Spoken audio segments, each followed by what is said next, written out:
এবার আসুন আমরা ব্যাখ্যায় চলে যাই। আল্লাহ পাক রব্বুল আলামিন ইবাদত কবুল হওয়ার জন্য এক নম্বরে আল্লাহর নবী মুহাম্মদ সাল্লাল্লাহু আলাইহি ওয়াসাল্লাম তিনি বলেছেন, আল ঈমানু আন তুমিনা বিল্লাহ।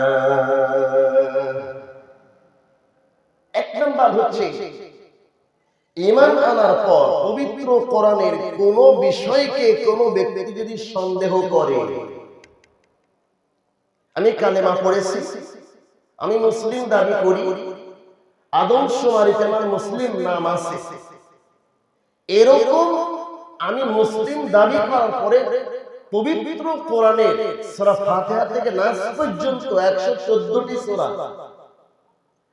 6666টি আয়াত, এত বড় কোরআন, এর মধ্যে কোন একজন মানুষ যদি অস্বীকার তো দূরে থাকে, অস্বীকার করা তো দূরে থাকে, যদি অপছন্দ করে, কি করে, যদি অপছন্দ করে তাহলে তার ঈমান, এই জন্য আমি বলেছি এক নম্বর ঈমান আছে কিনা একটু টেস্ট করব, অ্যাসিড টেস্ট করব আগে যে আমাদের ঈমান আছে কিনা।